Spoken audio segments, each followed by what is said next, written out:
আওয়ামী লীগ যে ভুল কাজগুলো করছে, যে কঠিন ভাবে অন্যায় কাজগুলো করছে, সেই কাজগুলো যদি বিএনপি করে একই রেজাল্ট আসবে, রেজাল্টের কোনো বেশ কম হবে না, এক রেজাল্ট আসবে। স্পেসিফিক্যালি আপনার ব্যক্তিগত অভিমত মার্কিন বাণিজ্য চুক্তির বিষয়ে, যে এটি আসলে বাংলাদেশকে ভয়ঙ্কর একদিকে নিয়ে যাচ্ছে কিনা বা আমাদের সার্বভৌমত্ব বিকিয়ে দেওয়া হচ্ছে এমন কথাবার্তা উঠেছে, তার সঙ্গে আপনি একমত কিনা, যেটি ডক্টর ইউনূস এটা সরকার থেকে হইল বলছিল? 1757 সনের 23শে জুনের পরে রবার্ট ক্লাইভের সঙ্গে মীর জাফরের যে চুক্তি, এটার যে রেজাল্ট বাঙালির জীবনে আনছিল, বাংলার জীবনে আনছিল, ওই ইউনূস সাহেবের সঙ্গে আমেরিকার চুক্তি একই রেজাল্ট আনবে যদি এই চুক্তি সম্পর্কে আমরা সচেতন না হই এবং প্রতিকার না করি। এটা রবার্ট ক্লাইভের সঙ্গে মীর জাফরের চুক্তি, এটাকে বাতিল করতে হবে বলে, যদি দেশ স্বাধীন রাখতে হয় বাতিল করতে হবে। ইয়েস, সেই মেরুদণ্ড থাকা উচিত। আপনি বলতে পারে আমার দল এখনো কেন ইউনূসের ধারাবাহিকতায় পাকিস্তানের সঙ্গে সম্পর্ক রক্ষা করে যাচ্ছে, সেই কথাটা আমি সেইভাবে বলতে চাই না। আমি মুক্তিযোদ্ধা হিসাবে এবং রাজনীতিবিদ হিসাবে এই কথাটা বলে গেলাম। পাকিস্তানের সঙ্গে অতিরিক্ত সম্পর্ক আমাদেরকে পিছনে টেনে নিয়ে যাবে, আমাদের জাতিকে অন্ধকারের দিকে নিয়ে যাবে, খুব ক্লিয়ার। পাকিস্তানের সঙ্গে সম্পর্ক রাখার একটা কারণ হইল একটা সাম্প্রদায়িক মনোভাবকে জীবিত করে রাখা, বাংলাদেশের কিছু অবুঝ ভোটারদের, অবুঝ মানুষের একটা সমর্থন পাওয়া।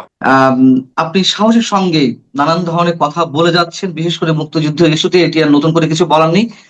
কিন্তু আপনার কাছে আমার এই মুহূর্তে যে প্রশ্নটি, সেটা হচ্ছে পাকিস্তানের সঙ্গে যে সম্পর্কটি ডক্টর ইউনূসের সময় ইতিহাসের সর্বোচ্চ পর্যায়ে গিয়েছিল এবং সেটিকে কেন্দ্র করে ভূ রাজনীতির নানান ধরনের সমীকরণের জায়গা যাচ্ছিল বাংলাদেশ, এবং অবশ্যই সেটি নেতিবাচক দিক থেকে আমরা এই সরকার, নির্বাচিত বিএনপি সরকারের সময় এসে দেখতে পাচ্ছি সেই একই ধরনের ধারাবাহিকতা পাকিস্তানের সঙ্গে সম্পর্ক উন্নয়নের, সামরিক চুক্তি থেকে শুরু করে নানান ধরনের চুক্তি সম্পাদিত হচ্ছে। একজন রাজনীতিবিদ হিসেবে আমি মুক্তিযোদ্ধা বিষয়টি আমি যদি আপাতত এখানে আলোচনা না নিয়ে আসি, একজন বর্ষিয়ান রাজনীতিবিদ হিসেবে আপনি বিষয়টি কিভাবে দেখছেন? আপনাকে অসংখ্য ধন্যবাদ। দেশ বিদেশে যারা আমাদের কথা শুনছেন, আমি সবাইকে আমার সালাম জানাই, আসসালামু আলাইকুম। আসলে পাকিস্তান দক্ষিণ এশিয়ায় এমন একটি অবস্থানে একটি দেশ, আমি সেই দেশকে অস্বীকার করছি না, তার সাথে আমাদের দেশের কোনো সম্পর্ককেও আমি অস্বীকার করছি না। কিন্তু একটা জিনিস মনে রাখতে হবে, এই পাকিস্তান কিন্তু আমাদের মুক্তিযুদ্ধের শত্রু, এবং তাদের বিরুদ্ধে যুদ্ধ করে আমরা দেশটা স্বাধীন করেছিলাম, এবং তাদের বন্দুকের রক্তেই আমাদের দেশে রক্তের সাগর হয়েছিল। এবং পাকিস্তান এমন কোনো দেশ নয় যে দেশ খুব সভ্য দেশ, এটা এখনো অসভ্যতার একটা মাত্রা অতিক্রম করা একটা দেশ। এখনো যে তার নিজের দেশে বেলুচিস্তানে মানুষকে মারে, যে বেলুচিস্তান এখনো স্বাধীনতার জন্য সংগ্রাম করছে তার বিরুদ্ধে, যেমন আমরা সংগ্রাম করেছিলাম একসময় এবং জয়লাভ করেছিলাম। আর পাকিস্তান এমন কোন দেশ নয় যে দেশ আমাদেরকে অর্থে বৃত্তে অথবা সাহায্যে সহযোগিতায় খুব কিছু করতে পারবে। পাকিস্তানের সঙ্গে সম্পর্ক রাখার একটা কারণ হইল একটা সাম্প্রদায়িক মনোভাবকে জীবিত করে রাখা, বাংলাদেশের কিছু অবুঝ ভোটারদের, অবুঝ মানুষের একটা সমর্থন পাওয়া। এই যে মানুষকে, অন্ধ মানুষের সমর্থনের জন্য পাকিস্তানের মতো একটা রাষ্ট্রের সঙ্গে মানে নিয়মের অতিরিক্ত সম্পর্ক রক্ষা করা, সেটা আমি সঠিক বলে মনে করি না। ইউনূস সাহেব এসে এই দেশটাকে বলতে গেলে পাকিস্তানের দুই ছোট ভাই বানিয়ে ফেলেছিলেন, এবং তারা বলতেই ছিল যে আমাদের ছোট ভাইয়েরা 55 বছর আগে ভুল করে চলে গেছিল, সেই ঘরের ভাই আবার ঘরে ফিরে এসেছে, এইরকম। আর সেইখানকার যে জঙ্গি সংগঠন, মানে লস্করে তৈয়বা থেকে ধরে হরকাতুল জাহাদ থেকে ধরে, জিহাদ থেকে ধরে সবাই বলছিল, তাদের আনন্দের আর কোনো সীমা ছিল না। আমি পাকিস্তানের সাথে মানে মাত্রাতিরিক্ত অথবা সৌজন্যতার অধিক কোন সম্পর্ক রক্ষা বাংলাদেশ করলে পরে আমি মনে করি বাংলাদেশ ক্ষতিগ্রস্ত হবে, এবং আমি এটার বিরুদ্ধে। আপনি বলতে পারে আমার দল এখনো কেন ইউনূসের ধারাবাহিকতায় পাকিস্তানের সঙ্গে সম্পর্ক রক্ষা করে যাচ্ছে, সেই কথাটা আমি সেভাবে বলতে চাই না। আমি মুক্তিযোদ্ধা হিসাবে এবং রাজনীতিবিদ হিসাবে এই কথাটা বলে গেলাম। পাকিস্তানের সঙ্গে অতিরিক্ত সম্পর্ক আমাদেরকে পিছনে টেনে নিয়ে যাবে, আমাদের জাতিকে অন্ধকারের দিকে নিয়ে যাবে। খুব ক্লিয়ার।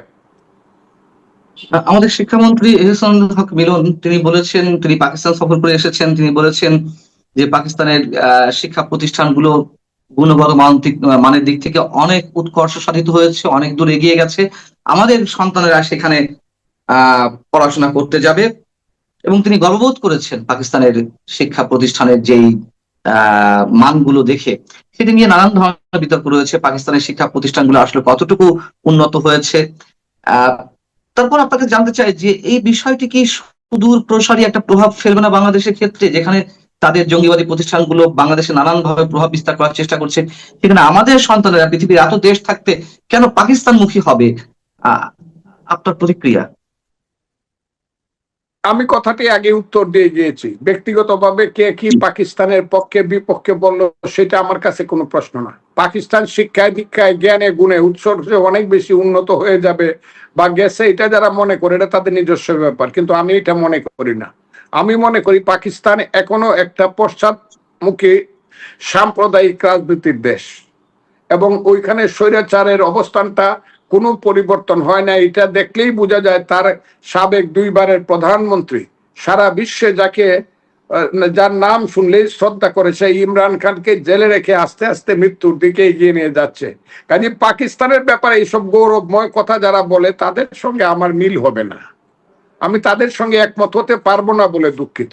অনেকের আগ্রহ, আপনি একটা দলীয় আদর্শের মধ্যে থেকেও একটা বিশেষ রাজনৈতিক দল বা বিএনপির আপনি সংসদ সদস্য হয়েও আপনি আপনার অবস্থান থেকে সত্য উচ্চারণ করে যাচ্ছেন, মুক্তিযুদ্ধের চেতনা সমুন্নত রাখার জায়গা থেকে দল যে সিদ্ধান্তগুলো নিচ্ছে আপনি আপনার জায়গা থেকে, আপনার আদর্শের জায়গা থেকে আপনি বিরোধিতা করে যাচ্ছেন। অনেকে মনে করেন যে এর দ্বারা আপনি অনেক ধরনের ক্ষতির সম্মুখীন হতে পারেন, হয়তো কোনো কোনো ক্ষেত্রে আপনাকে খেসারত দেওয়া হয়েছে, এবং এখনো পর্যন্ত সেই খেসারত গুলো মাথায় নিয়ে আপনি দলীয় আদর্শ ঠিকই আপনি সমুন্নত রাখছেন, কিন্তু জাতীয় ক্ষেত্রে বাংলাদেশের ক্ষেত্রে আপনি আপনার ব্যক্তিগত জায়গা থেকে আপনার নীতিবোধ গুলো আমাদের সামনে তুলে ধরছেন। আপনি কোত্থেকে মানে কোনো ধরনের আশঙ্কা ভবিষ্যতে করছেন কিনা যে এর মাধ্যমে আর নতুন করে কোনো খেসারত দিতে হতে পারে? এটা আমার অসংখ্য খেসারত দেওয়ার কি আছে? ফজলুর রহমান, এটা খেসারত দেওয়ার কিছু নাই। মনে করেন আমি এমপি মন্ত্রী কিছুই হইলাম না, কিন্তু আমি একটা ফজলুর রহমান, এই নামটা তো নাকি কেউ মুছে দিতে পারবে না। 1 2 হইল আমি একসময় আওয়ামী লীগ করতাম, কিন্তু আওয়ামী লীগ মুক্তিযুদ্ধের আদর্শ যতদিন পর্যন্ত কিছুটা রক্ষা করতে পেরেছিল আমি তাদের সঙ্গে ছিলাম, কিন্তু আওয়ামী লীগ যখন হাইব্রিডদের মাধ্যমে পরিচালনা মুক্ত অর্থনীতির নামে লুটেরা অর্থনীতির সমর্থন দিয়ে দিল, তারপর থেকে আস্তে আস্তে আমার সঙ্গে তাদের দূরত্ব বাড়তে শুরু করলো। যখন আওয়ামী লীগের নেত্রী সভানেত্রী শেখ হাসিনা প্রস্তাব নিলেন জামাতের সঙ্গে 95 সনের শেষ দিকে যে তত্ত্বাবধায়ক সরকারের প্রশ্নে এক মঞ্চে আন্দোলন করবেন, একসাথে আন্দোলন করবেন, তখন কিন্তু সালাউদ্দিন কাদের চৌধুরী আওয়ামী লীগের সঙ্গে ছিলেন ওই আন্দোলনে, মওদুদ সাহেব জাতীয় পার্টি হিসাবে ছিলেন। 96-র কথা বলছি আমি, 96-র আগের কথা। এবং সেই আন্দোলনটা কিন্তু জামাতের সঙ্গে সেদিন আমি বলেছিলাম না, আমি শুধু একজনকে হটানোর জন্য, খালেদা জিয়াকে হটানোর জন্য জামাতের সঙ্গে ঐক্য করা তো দূরের কথা, আমি জামাতের সঙ্গে বেহেস্তেও যাব না। কাজে আমার নামটা আপনারা নোট অফ ডিসেন্টের খাতায় লিখে রাখুন। আমি কিন্তু এই ব্যক্তি শেখ হাসিনার সামনে, পরে আর মিটিংটা হইতে পারেন, আমার নামটা নোট অফ ডিসেন্টের খাতায় লিখতে হয়েছে যে জামাতের সাথে আমি ঐক্য চাই না। এরপর থেকে আমি আর আওয়ামী লীগ করতে পারি নাই। আমি যখন যে অবস্থানে ছিলাম, কৃষক শ্রমিক জনতা লীগ কাদের সিদ্দিকের সামনে, এবং আমি মুক্তিযুদ্ধের কথা থেকে অবস্থান থেকে সরি নাই। এখন যখন প্রয়োজনের সময়ে বিএনপিতে আসছি, অস্তিত্বের প্রশ্নে বলেন আর যে প্রশ্নেই বলেন, বেগম খালেদা জিয়া যখন আমাকে ডাকলেন, আমি যখন গেলাম, আমি কিন্তু খুব ভালোভাবে ওনার কাছ থেকে পারমিশন বলেন, অনুমতি বলেন অথবা সম্মতি বলেন, সবকিছুই নিয়েছি। যেখানে যে অবস্থানে থাকি, আমার রাজনীতির মূল উৎস মুক্তিযুদ্ধ এবং তার চেতনা। আমি মুক্তিযুদ্ধের আদর্শ থেকে সরতে পারবো না।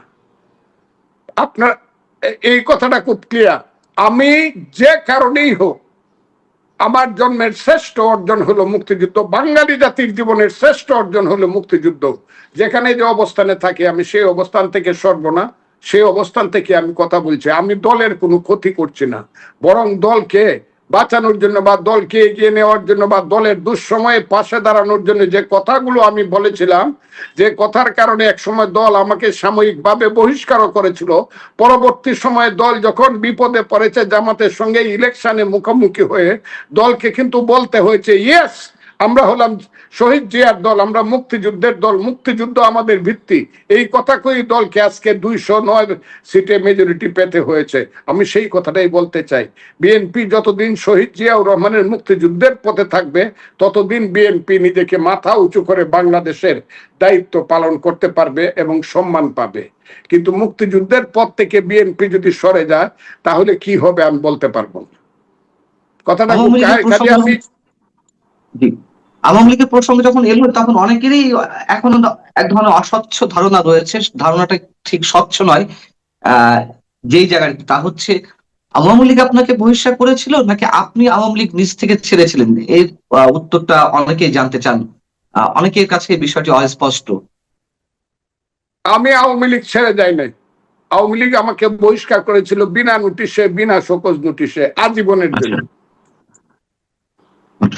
ওকে, আমি একটু ভিন্ন প্রসঙ্গে যেতে চাই। সেটি হচ্ছে যে আপনি সুপ্রিম কোর্টের সিনিয়র আইনজীবী, সুপ্রিম কোর্ট বার অ্যাসোসিয়েশনের যে নির্বাচন হলো সেই নির্বাচনে মুক্তিযুদ্ধপন্থী বলে যারা নিজেদেরকে দাবি করেন অথবা আওয়ামী মনোভাবাপন্ন যারা প্রার্থী হতে চেয়েছিলেন, তাদের 40 জনকে বাদ দেওয়া হলো। এভাবে বাংলাদেশের যে প্রায় 86টি সম্ভবত আইনজীবী সমিতি রয়েছে, আমার যদি ভুল না হয়ে থাকে, তার মধ্যে আহ এখনো যে পর্যন্ত যে কটি নির্বাচন বাকি রয়েছে সেখানেও সম্ভবত আওয়ামী মনোভাবাপন্ন যারা প্রার্থী তাদেরকে নির্বাচন থেকে দূরে রাখা হবে, সুপ্রিম কোর্টে যেমন রাখা হয়েছে।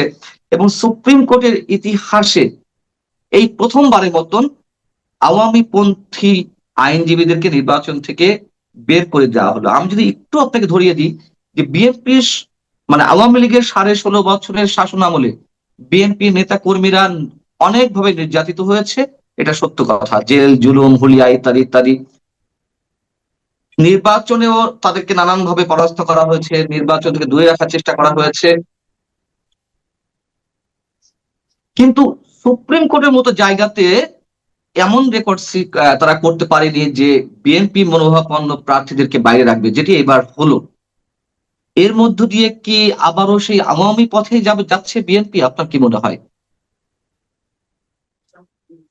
আমি আপনাকে বলি, এই কাজটি, এই দুষ্কর্মটি, আমি বাংলাতে আবারও বলি, দুষ্কর্মটি কিন্তু প্রথমে শুরু করেছে আওয়ামী লীগ। আমি আওয়ামী লীগে যাদের সঙ্গে আমার কথা হতো তাদেরকে বলতাম, অনেক সময় আওয়ামী লীগের প্রায় উকিলদের বেশিরভাগের সঙ্গে আমার কথা হতো, তাদেরকে বলতাম এটার জবাব, এইটার কিন্তু পরিণতি একদিন ভালো হবে না, তোমরা এইসব কাজ করো না, ফেয়ার ইলেকশন করো, সুপ্রিম কোর্টগুলোতে অন্তত ফেয়ার ইলেকশন করো। কারণ আমরা আইনজীবী, আমরা আইনের শাসনে বিশ্বাসী, আমরা বিচার বিভাগের স্বাধীনতা চাই, গণতন্ত্র চাই। আমরাই হইলাম এই দেশের শ্রেষ্ঠ গণতন্ত্রী কমিউনিটি। তোমরা বিএনপি কে ইলেকশন করতে দেও, দিয়া ইলেকশনের 3 দিন আগেই তাদের কাউকে কাউকে পুলিশ দিয়ে দৌড়াইয়া বাড়ি পাঠায় দেওয়া হয়, আর ইলেকশনের দিন পিটাইয়া রাস্তায় ফেলায় আবার তাদের নামে কেস দেওয়া হয়, দেখানো হয় যে আওয়ামী লীগ বুটে পাস করে গেছে। এখন ডিগ্রিটা আর একটু বাড়ছে, বিএনপি একটু বুদ্ধিমান, কাজেই তাদের ডিগ্রিটা একটু বাড়ছে যে মারামারি করে লাভ নাই, তোমাদেরকে ইলেকশনই করতে দিব না। ওরা ইলেকশন করতে দিয়ে মারামারি করে বাইর করে দিত, ইলেকশনের রেজাল্ট দিত না আওয়ামী লীগকে পাস করলেও, আর এরা ইলেকশনই করতে দেয় না। এটা ডিগ্রির পরিবর্তন হয়েছে, কোনোটাই ভালো না। দুইটাকে আমি নিগেট করি, দুইটাকে আমি অস্বীকার করি এবং দুইটাকে ঘৃণা করি বলবো, এখনো ঘৃণাটা শুরু হয় নাই। এই কাজ করলে পরে ওই যে স্বাধীনতা বিরোধী শক্তির সামনে চলে আসবে, এটা কিন্তু বইটা খুব অ্যালার্মিং। এই নীতি, এই কৌশল, এইটা সঠিক না যে কাউকে অন্তত এইসব অবস্থানে ইলেকশন করতে না দেওয়া। আমি মনে করি সবাইকে ইলেকশন করতে দেওয়া উচিত ছিল। আগে যে আওয়ামী লীগ বিএনপি কে ইলেকশন করতে দেয় না সেটা ছিল ভুল। এখন যে বিএনপি আওয়ামী লীগকে ইলেকশন করতে দেয় না, এই ভুলটাও প্রমাণিত হচ্ছে এবং হবে। যদি এই ধারা অব্যাহত থাকে, মানে আওয়ামী লীগের বিরুদ্ধে তো অভিযোগ আছে অনেক কিছু, যার কারণে মানুষের এক ধরনের ক্ষোভের বিস্ফোরণ ঘটেছে, যদিও তার সাথে অনেক ধরনের ডিজাইন অ্যাড হয়েছে, মেটিকুলাস ডিজাইন। কিন্তু আওয়ামী লীগের বিরুদ্ধে সবচেয়ে বড় অভিযোগ তো ছিল নির্বাচন নিয়ে, মানে প্রত্যেকটা ইনস্টিটিউশন থেকে নির্বাচনকে একেবারে নির্বাসিত করা। তো সেই একই পথে যদি বিএনপি হাঁটে, আপনার দল হাঁটে, সেক্ষেত্রে কি আবারও এক ধরনের গভীর সংকটের মুখোমুখি হতে যাচ্ছি আমরা? হ্যাঁ, every action must have its equal and opposite reaction.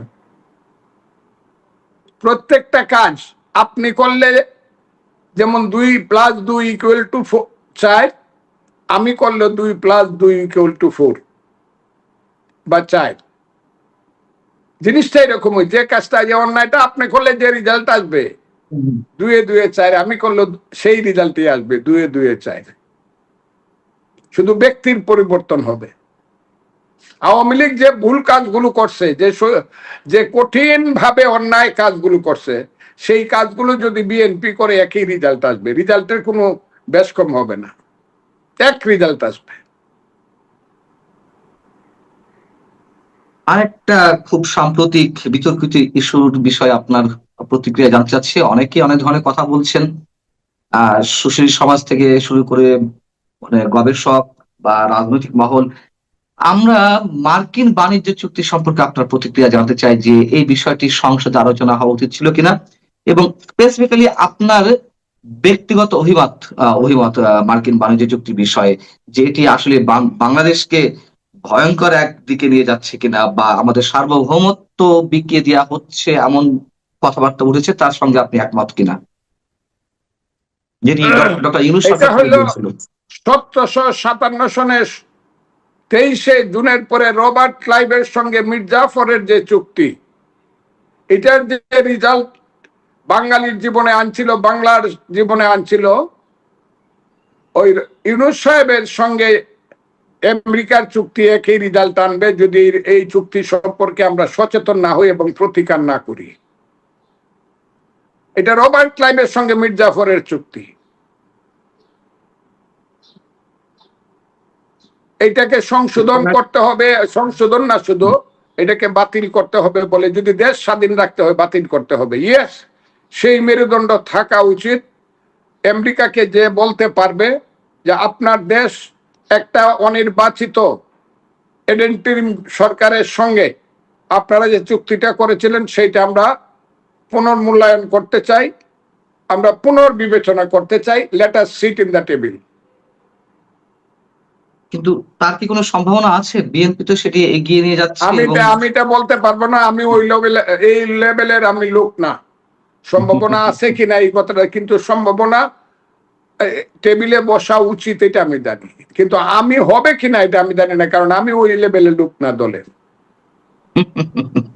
জি, কেন আপনি ওই লেভেলের লোক না সেটা তো আমরা খুব ভালো করে জানি। যাই হোক, সে বিষয়ে কোনো মন্তব্য করবো না। আরেকটি যে বিষয়, যেটি মহামারী আকারে দেখা দিয়েছে, আহ হামে যেভাবে শিশুরা আক্রান্ত হয়ে একের পর এক মৃত্যুর কোলে ঢলে পড়ছে, ডক্টর ইউনূসের ভুল সিদ্ধান্ত, ডক্টর ইউনূসের খামখেয়ালি পাড়ার সিদ্ধান্তের কারণে আজ সারা বাংলাদেশ একটা গভীর সংকটে। কিন্তু সে বিষয়ে যখন সারা দেশ থেকে, একেবারে সচেতন নাগরিক থেকে শুরু করে বিভিন্ন অভিজ্ঞ মহল থেকে এমন দাবি উঠছে যে ডক্টর ইউনূস সহ তার স্বাস্থ্য উপদেষ্টা নূরজাহান বেগমকে বিচারের মুখোমুখি করতে হবে তদন্ত সাপেক্ষে, আমরা সরকারের মধ্য থেকে তেমন কোনো উদ্যোগ দেখতে পাচ্ছি না। এতবার একটি ভয়ঙ্কর সংকটের মুখেও আপনার আবেদনটা কি থাকবে, আপনি সরকার দলীয় সংসদ সদস্য হওয়া সত্ত্বেও? না, আমি মনে করি যে ইউনূস সাহেব 18 মাসে যা করেছেন এটা দেশের বিরুদ্ধে করেছেন। এক সময় আমি তার পক্ষে ছিলাম, সেই কারণে আমি তওবা করছি, অনেক আগেই করেছি, যে উনি অনেক উঁচু মাপের মানুষ, 10টা প্রধানমন্ত্রীর চেয়ে উনি অনেক বেশি সম্মানিত। কিন্তু এখন আমি বুঝতে পারছি যে না, কথাটা সঠিক নয়।